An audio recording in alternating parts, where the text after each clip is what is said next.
Now we switch to the action in TaG Light, and of course on the front row there you've got number 4, Aaron Borg. He'll start alongside your pole sitter, Jack Richardson. Then it's Michael Carlos and Dean Foster, with Andy Simpson rounding out your top 5. Aaron Borg, a guy that's done a lot in karting. He's been dominant in this class for a couple of seasons and in others as well.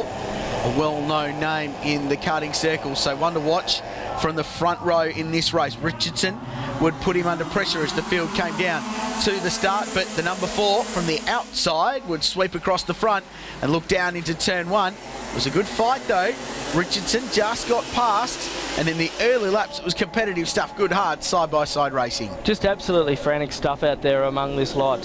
This TaG Light category has just been awesome since the very beginning of the season. Adam Mercer, who won the first event at the Ipswich Kartway, he's buried deep in the field just trying to make his way forward. We've got karts all over the racetrack further back in the pack, and it's all happening out there. Borg, of course, racing one of the new to Australia ART GP chassis, very well known in other forms of motorsport. The TaG former karting, Matt, is a real great entry point for drivers coming into go-karting, isn't it? And I guess that explains the big fields that we've seen here. Yeah, definitely. I mean, you get some really good guys involved in the field here. These are some of the best guys in Australia across any form of karting, let alone just this particular category. And I guess it gives you the opportunity, as we go 4 wide, to get in there, race some hard and strong competition without the cost and without the stress of that Stars of Karting level. It's an introduction to that level and gives you, if you are aspiring to racing Stars of Karting, the chance to learn the tracks and learn how the timetable and everything else works. Love just a casual 4 wide there in the middle of the field. It's pretty competitive stuff, isn't it? So Borg made his margin grow in the early laps. State champion, plate on the front of his car, moving away the number 4, and built a handy lead by the time this race got to lap 3.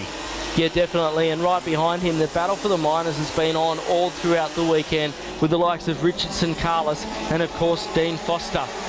Stay with us, ladies and gentlemen. We're going to go for a quick break, and we'll be back with Stars of Karting TV very soon.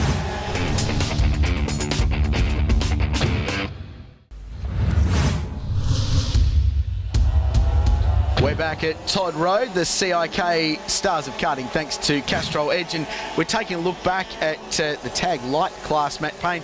Some fantastic racing through this. By the closing stages, Aaron Borg had established a pretty comfortable lead out in front. Jack Richardson, though, still applying the pressure in second.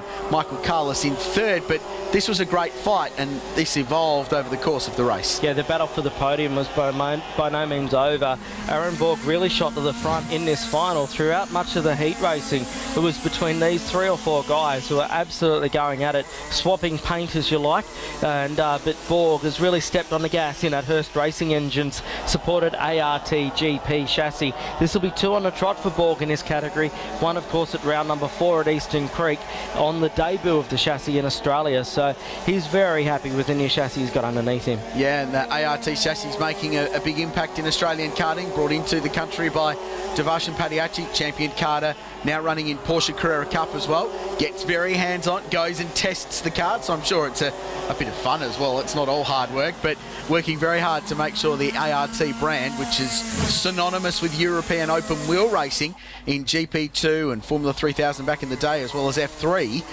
is well established here in Australia. And this would turn out to be a nice victory, but that battle for the minors would go right down to the very end. Yeah, they couldn't have found a better development driver in Aaron Borg. Very professional, very strong on the PR front. Great little networker is Aaron Borg. Down the back straightaway he goes. Look at this battle for third. That can go any single way possible. There's about 4 or 5 of them in there. It's going to go right to the line. Aaron Borg, though, wouldn't have any such worries, and as he came out of the penultimate corner and into that very quick last turn here at Todd Road, he'd go to the line, put his hand in the air and take a very, very nice victory indeed. Richardson was second. He held out Carlos at the end. Dean Foster fourth, and Kramer holding out into the top 5. Baker, Mercer, Wilson, Simpson and Matthew Smith rounded out the top 10 in the TaG Light final.